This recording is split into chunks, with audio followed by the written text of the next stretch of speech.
The month of July is just about here, and that means we're a step closer to college football right around the corner in just a couple of months. And if you're a Georgia fan, you've got to be very excited about this upcoming season because the Bulldogs are one of the most talented teams in the country. There's no doubt about that. But there's one position group on the team that I think definitely has some question marks, and it's the offensive line. But if you're a Georgia fan, no fear, because according to Pro Football Focus, the Bulldogs actually have a preseason All-American on the offensive line. And if you're guessing Jamari Sawyer, you are probably right. Well, actually, you should be right because he is the best offensive lineman on the team. But they actually listed Justin Schaefer, one of Georgia's guards, played mostly left guard last year, moved to right guard for the Peach Bowl. But they had him on their list for preseason All-Americans, which had me shaking my head a little bit because he kind of had an up and down season last year. But he is a veteran. This is his 5th year on the team. He's been around a long time. I remember seeing him as a young recruit at a Mark Richt camp. So that shows you how long he's been along. He is a veteran. He's a guy who's played a lot of football. But I would not have considered him as a preseason All-America. But Pro Football Focus is a credible outlet. They do a lot of good things. They've got their metrics on how they come up with this type of stuff. But even though he wasn't, totally great last year, he made their list. But it all starts with Jamari Sawyer and then the rest of the group. So in this video, I basically want to break down where Georgia's offensive line sits and what it could look like against Clemson moving forward. So let's go ahead and talk about it. Obviously, left tackle is the most important position on the team outside of quarterback. And last year, that was Jamari Sawyer's spot. And he's really a guard. I've been covering him for 6-7 years now, since he was a freshman in high school at Pace Academy. He's a left guard. He's always been a left guard, in my opinion. And they've had to play him at tackle last year because no one else stepped up.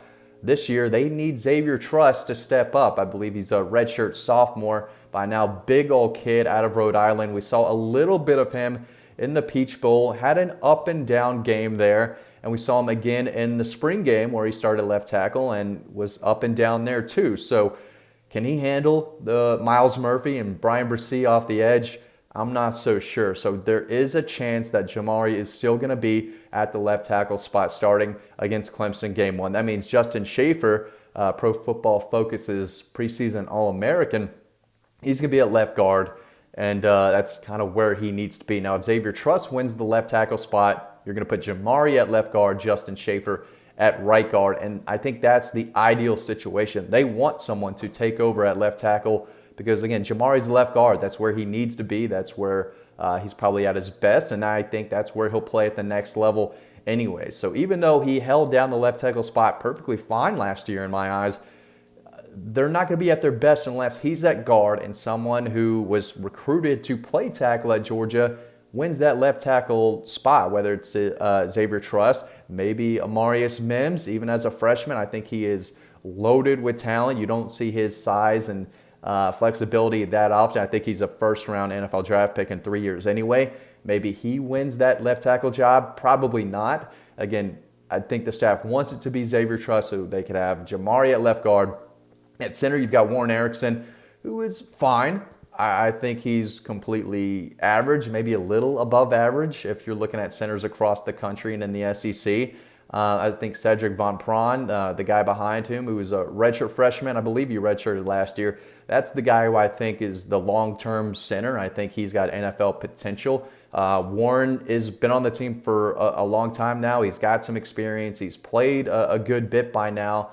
And he's okay. He's a perfectly fine option there, but I don't think Warren Erickson is going to be pushing for a Remington semifinalist award or anything in 2021, where Cedric Von Prawn, I think, has that potential down the road to push for the nation's best center. But my guess is that Warren Erickson wins the center job. But if he doesn't perform, I definitely think someone could go in there halfway through the season. Right guard, that's either going to be Justin Schaefer, depending on who wins that left tackle role.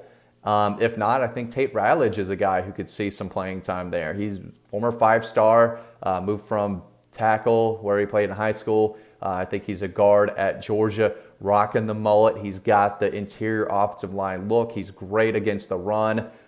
Big, strong kid, plays nasty, plays till the whistle. I think ideally they would like to have him at right guard and take over one of those guard spots at some point. If Justin Schaefer were gone, I definitely think he would be in the starting lineup. But Justin Schaefer is going to start. He's been on the team for a while now. He's played a lot of football, and he has been really good at times. So he's definitely going to be a starter. Jamari Sawyer, definitely going to be a starter. Just depends on if that's left tackle or left guard. I think Warren Erickson is going to start off being at center. Then Warren McClendon I think has solidified the right tackle role. He was a guy from the 2019 class, started at right tackle all last year. He'll be a redshirt sophomore, so this will be his third year. I expect him to take that next step and continue to grow and develop as a right tackle. So I think that spot is for him. I think he's got that held down. And again, this is a group loaded with talent. Broderick Jones, one of the top tackle prospects in the entire 2020 class, still kind of riding the bench right now. I don't think he's going to have an opportunity to win one of the tackle roles, but that just shows how solid they've been recruiting on the offensive line. We have so much talent on the bench. You're rocking with a lot of depth, but at the end of the day, Matt Luke is going to pick the 5 best guys, and it all starts with left tackle. They've got to figure out if someone can win that job and move Jamari inside where he belongs. If not, you're going to see a lot of kind of mismatching and shaping up, I think. But at the end of the day, you got to get the 5 best guys out there, and you got to get that solidified early in camp because you want to get them ready for Clemson. This is the best defensive line they're going to see all year, and they've got to be able to figure out where they're going to put these guys, especially on the left side. That's so important. And if they want to win that game, they're going to have to protect JT Daniels. We've talked over and over about how many weapons he has, the running backs they have, the receivers. But if the offensive line isn't going to hold up, they're not going to be at their best. And they're not going to be at their best if they have Jamari at left tackle. Because, again, for the 5th time in this video, I do think he should be a left guard. But I don't know exactly how it's going to shape out. I don't think Matt Luke does either. Either way, I think this is, even though this is a very strong unit still, I think this is still probably the biggest question mark on the team. But they've got to get it figured out before Clemson. I do know that, guys. Thanks for watching this video. As always, stay tuned to the next video coming up right now, and I will see you over on the website.